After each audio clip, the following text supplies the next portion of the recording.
All right, we are here at Leicester Square in the heart of London. And I am standing here with a group of people called Open Air Mission, and they are doing ministry. They are sharing the gospel right here in the middle of this massive park with really literally thousands of people who will be walking by during the time that we have this conversation. Josh is with Open Air Mission, and Josh, tell me what you're doing here today.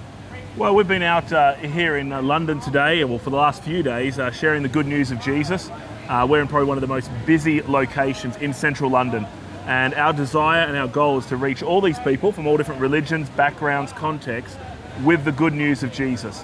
The Open Air Mission's been doing that for 173 years, and we continue to do so. Excellent. Josh, you are Australian. That's correct. And you live in the UK. Yes. Now, and obviously London is a part of the world where you have people from all around the world that come to this place for a number of different reasons. Tell me about really the heart of the message that you and your team want to share here through Open Air Mission. Yeah, it's definitely true what you say, that there's so many people here from around the world, but no matter where someone is from, no matter their background, their religion, their culture, the human heart remains the same. We have been made to know God, to love God, to worship God. The problem is we're not. We've all turned our back on Him, we've all gone astray, and our desire is to tell them the only way they can be forgiven. That is through Christ dying, rising again, and through trusting in Him alone. So that's what we come out here and tell people. We tell people the good news that Jesus can rescue sinners, no matter where they're from. And what's been really encouraging is this week we've seen people from all different backgrounds taking copies of John's Gospel so they can read more about the Lord Jesus. Well, standing to your left, probably 20 feet away, is a gentleman who is doing a gospel presentation. He has a whiteboard here. He has magnets that he will place on the board. And you have people that will make these presentations. You've got some people standing around that are watching. Plus you have people throughout the crowd that are sharing one-on-one with people. So what sort of response do people generally give? I would imagine there's probably some variety there, but what do you generally see? Yeah, there definitely is a variety. It's like if you go fishing, you're going to get different days. Some days the fish bite, some days they don't. And that can happen in the open air as well. We come out, we share the good news of Jesus, and you'll get some people who are very open. It's almost like the Lord's been working on their heart already. The Spirit's been moving, they've been thinking about the things of God, and we're there and they hear the good news, and they go, this is what I've been longing for.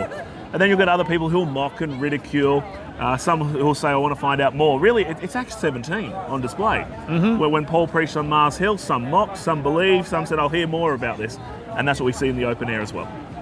So tell me about the type of literature. You have a table there and you have people that are actually handing the books and pamphlets and various tracts out. So tell me about those if you would. Yeah, so we have a variety of literature. On the table we have booklets for Muslims that answer their common objections, that answer the different questions they have.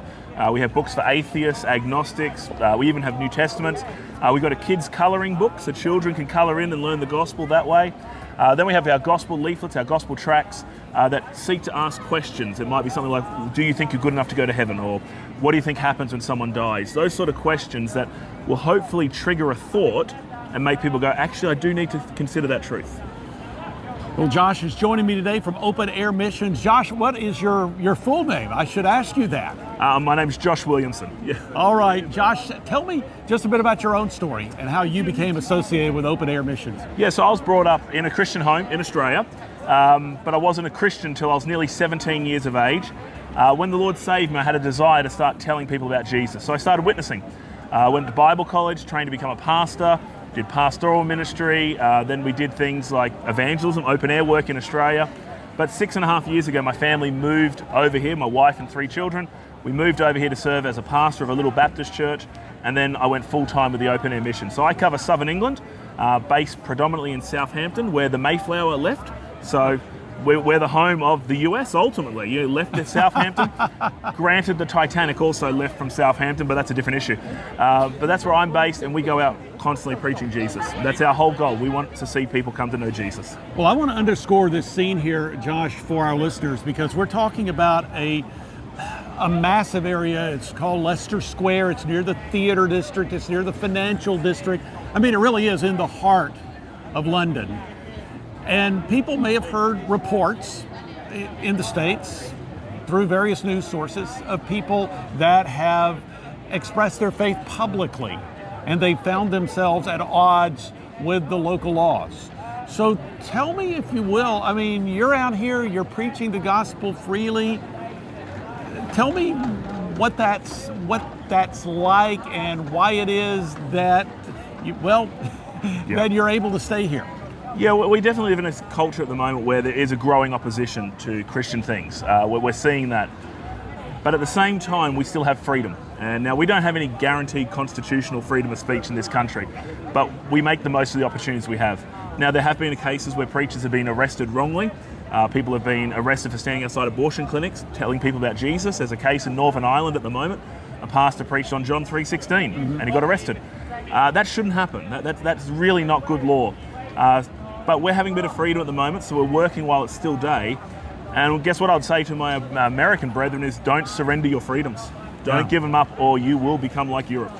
How can people find out more information about this particular ministry? I know that there is a ministry in the States that is affiliated with you, or you all are affiliated with one another. So how can people find out more information? So about us, we're the Open Air Mission. So you can jump on Google, look us up, Open Air Mission. I think it's oamission.com.